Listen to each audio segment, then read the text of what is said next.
कुछ नहीं, पिताजी की तबीयत खराब हुई तो अस्पताल में भर्ती करवा दिया। तो 2 दिन बाद उन्होंने कह दिया कोरोना है। तो बस 2-3 दिन बाद वो अस्पताल में भर्ती रहे। इधर से रेफर कर दिया, मतलब बांदा। तो बांदा में भी उनकी मृत्यु हो गई 1 तारीख को। और फिर उसके बाद माताजी भी थोड़ी परेशान रहने लगी और उनकी 2 तारीख को मृत्यु हो गई जून में।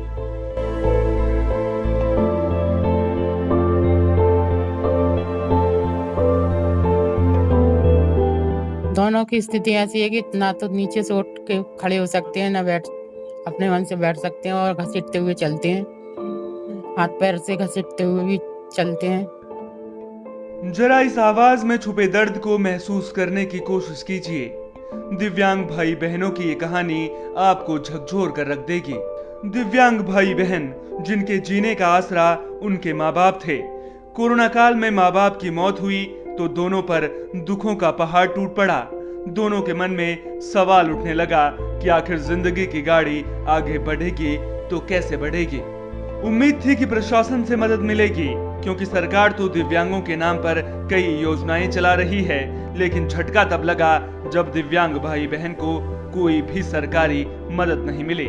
और हद तो तब हो गई जब सरकारी दुकान संचालक ने निःशुल्क राशन देने से इनकार कर दिया और बकाया होने का हवाला देकर बिजली विभाग ने भी घर की लाइट काट दी। जिसके बाद महोबा के भट्टीपुरा मोहल्ले में रहने वाले दिव्यांग राम प्रसाद और उनकी बहन उषा पूरी तरह से टूट चुके थे। सरकार जो फ्री खाद्यान्न दे रही है, आप लोगों को मिल रहा है? नहीं, अब नहीं मिल रहा। आप ही गई थी हमारी दीदी, तो वो कह रहे थे कोटेदार के जब तक आपके हाथ के अंगूठे के निशान नहीं आएंगे, जब तक आपको कोटा नहीं मिलेगा। तो आप लोग क्यों नहीं गए अंगूठा लगाने? हम जा नहीं सकते, ऐसी स्थिति में है।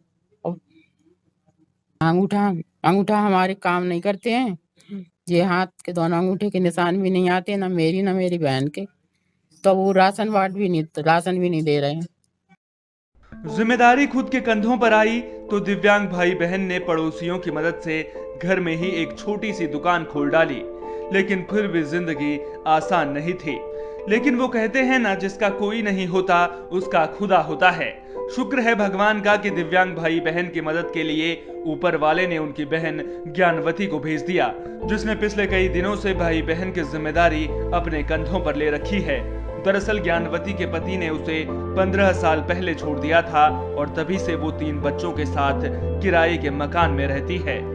जैसे ही उसे दिव्यांग भाई बहन की बेबसी की जानकारी मिली, वो उनकी देखभाल करने पहुंच गई और अब मजदूरी करके अपने 3 बच्चों के साथ दिव्यांग भाई बहन का भी भरण पोषण कर रही है। मम्मी को ले गए छतरपुर, तो उधर भी उनको कोरोना का थोड़ा वो था, कह रहे थे कोरोना मतलब। तो उसमें मम्मी भी हमारी चल बसी। हम भाई बहन दोनों विकलांग हैं, चलने फिरने के योग नहीं है। हमें खबर मिली कि मम्मी की तबीयत ढीली है, तो मम्मी की तबीयत खराब है, तो हम आ गए। अब भाई बहनों की देखभाल हम ही कर रहे हैं। ना वो चल पाते हैं, ना वो चल फिर पाते हैं, ना वो कुछ बना सकते हैं, ना खा सकते हैं, ना पी सकते हैं। दिव्यांग भाई बहनों की बेबसी की दास्तां प्रशासनिक अधिकारियों तक पहुंची तो हर संभव मदद का भरोसा दिया गया। साथ ही आश्वासन दिया गया कि अगर कोटेदार ने बेवजह राशन देने में आनाकानी की है तो उनके खिलाफ भी कार्रवाई की जाएगी। संज्ञान में आया है और जो भी योजनाएं होंगी, जो भी स्कीम होगी, उनसे हर संभव मदद की जाएगी। सर, उन्होंने जिस तरीके से आरोप लगाया कि कोटेदार ने उन्हें राशन नहीं दिया, मना कर दिया थंब लगाने तो उनके, जबकि थंब काम नहीं करते, तो उनके लिए क्या कार्रवाई? इसमें देखवा लिया जाएगा। सप्लाई इंस्पेक्टर को बता दिया गया है, अगर कोटेदार ने गलत किया है तो उसके विरुद्ध कार्रवाई। प्रशासन तो मदद का आश्वासन दे रहा है, लेकिन अब देखना दिलचस्प होगा कि दिव्यांग भाई बहन तक प्रशासनिक मदद कब तक पहुंच पाती है। AB स्टार न्यूज के लिए महोबा से वहीद अहमद की रिपोर्ट।